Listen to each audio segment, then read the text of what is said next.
Hi, I'm Dr. Boyce Watkins from YourBlackWorld.com, and some of you may know this, some of you may not, but STEM, related to engineering and technology and science, etc., is to all women for the most part, and it's also denied access to people of color.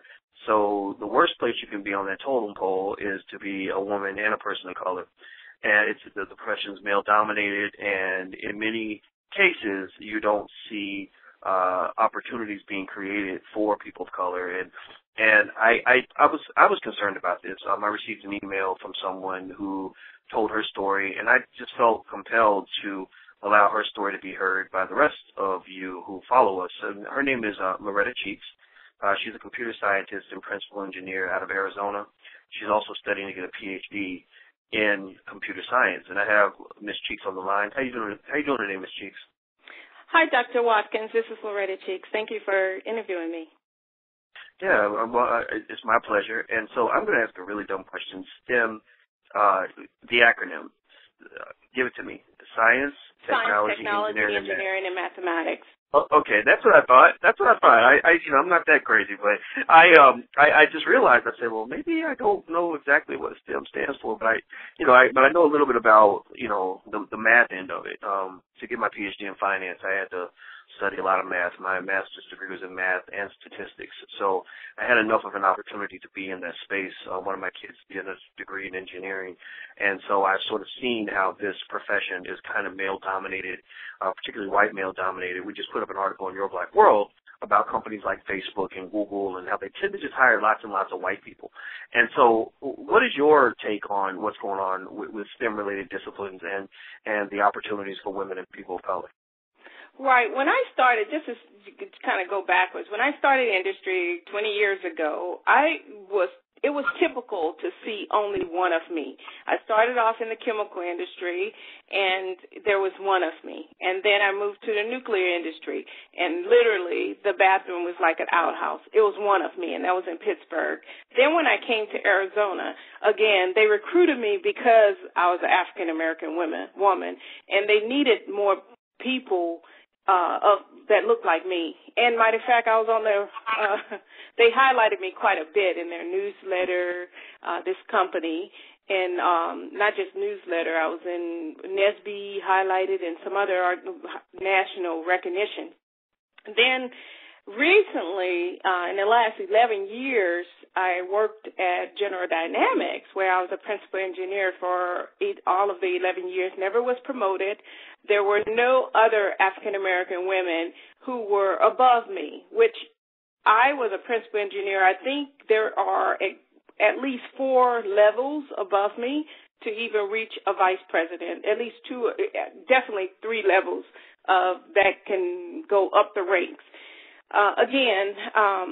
There were very few. I think you can name the African-American women. In total, there were about 40 or 50 African-American engineers, which is a crime for a defense industry.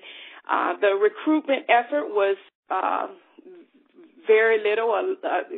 Matter of fact, when I approached the human resource director and asked why don't they recruit at places like Southern University and some of the other HBCUs, I was told that they found that African Americans don't perform, which is a crime. But the sad thing about it, that type of thinking has kept the door. If those are the people who are the gatekeepers, they're keeping people out. Now, this is the interesting thing about it is industry is in our nation is saying we need to include all people in this area of science, technology, engineering, mathematics, and we need to include and definitely reach out to the underrepresented, which traditionally is African Americans. Well, we have another group of people, of course, the hype is, the Asians are the new minority. So as a result, I received an email recently, and it highlighted General Dynamics awardees at the Black event that's sponsored by the Black Engineer of the Year Award, which is a big conference in Washington, D.C. The conference was called Women of Color in STEM. Every one of the awardees were everything except Black.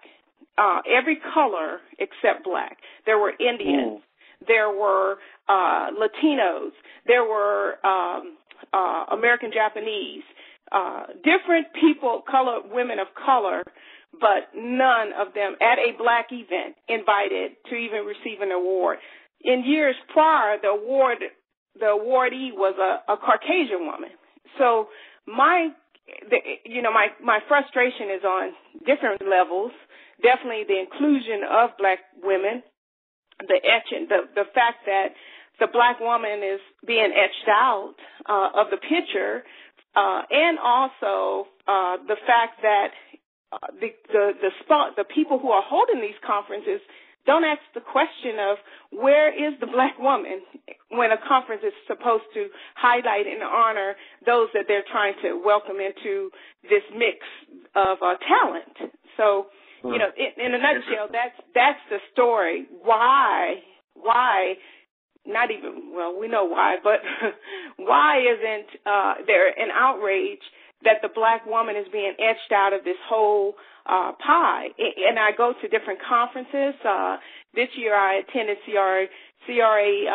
They're very inclusive. I was given a scholarship and so forth, but I can count the number of African American women. Now, that may be because they didn't apply, but the fact of the matter is we're not there. Grace Hopper, there were very few African American women in the mix. In terms of African American speakers at Grace Hopper, Women in Computing, there were no African American women. Well, yeah, there were no African American women as their keynote speakers, and there were a number of keynote speakers. There were tracks dedicated to issues on underrepresented women, but we're almost invisible.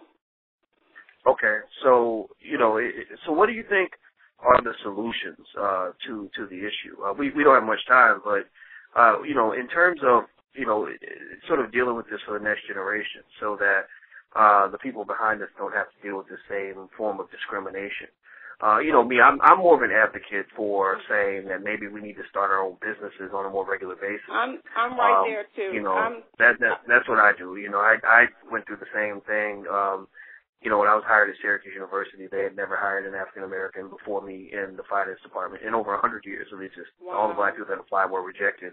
And even though I had, all kinds of support by the time I went up for my promotion, I had my work had been recognized nationally. I got letters of support from Jesse Jackson, Al Sharpton, Julianne Malveaux, Cornel West, Michael Aaron Dyson, all these people in my space that are very good at what they do.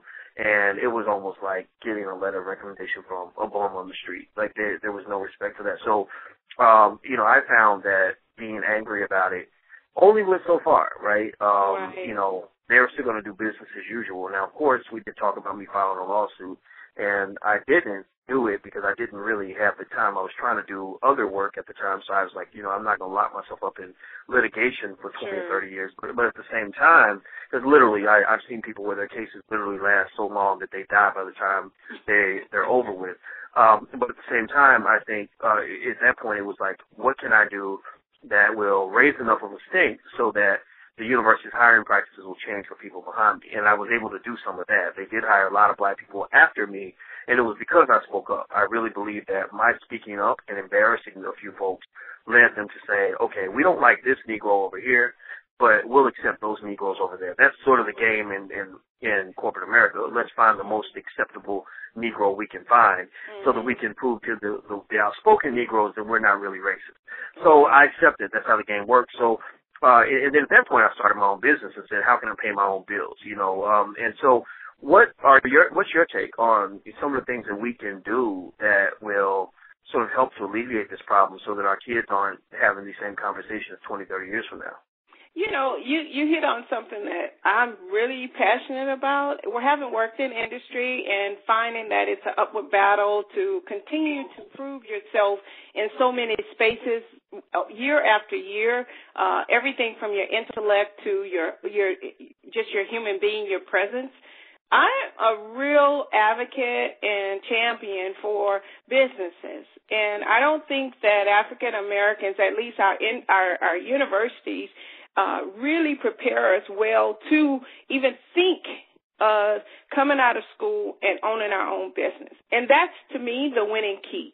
We have to start to see ourselves as business owners. Once again, we used to be business owners, but we need to see ourselves as business owners. And I was saying to one of my colleagues about a couple of weeks ago, unfortunate, I believe that industry is modeled such that you're in a small compartment, never to really learn enough to really get off the ground for yourself. It's not designed for you to do that. From a technological perspective, if we can start in our own communities, and there are some people who are doing this, teaching the younger people that they can innovate. That's the biggest thing, that they break problems down in such a way that they can see themselves in a space. Recently, I participated in an open source coding day, and it was so neat because we worked on a problem for Baltimore, Maryland area where we added a layer of improvement to their website for community database and so forth. Now, that was a community effort. Every community could do that, and we could lift it and then allow the business community to have a peek in, and that can be resources for them. So innovative ways to utilize talent needs to be mined, in other words.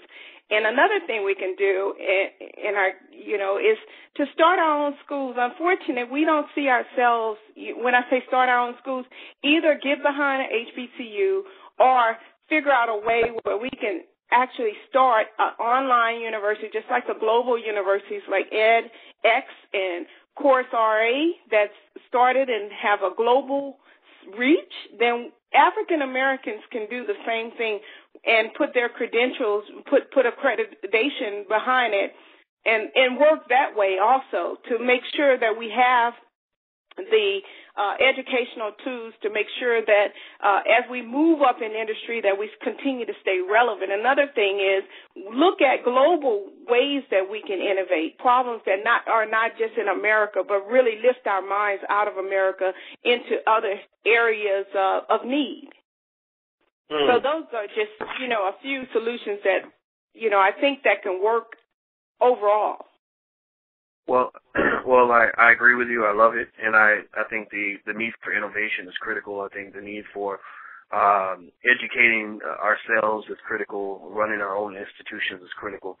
So I think those skill sets are what's going to help us survive in the next century. So I want to say thank you so much, Ms. Cheeks, for sharing your story. I really appreciate it. Thank you so much for taking the time to interview me, and I hope that other people will share their story and not sit in silence and become even more invisible as history is being made in the area of STEM. I agree, whether you're talking about, a sexual predator or a corporate oppressor. These evil individuals do their best work when we allow ourselves to suffer in silence. So anybody out there suffering needs to speak up. We shouldn't suffer individually, and behind closed doors, we need to unify our voice. And when you unify that voice and you make it loud and you turn the lights on, that's when the roaches start to scatter. So thank you so much, and thank you, everyone, for listening at Your Black World. Until we meet again, please stay strong, be blessed, and be educated. We are gone. Thank you very much.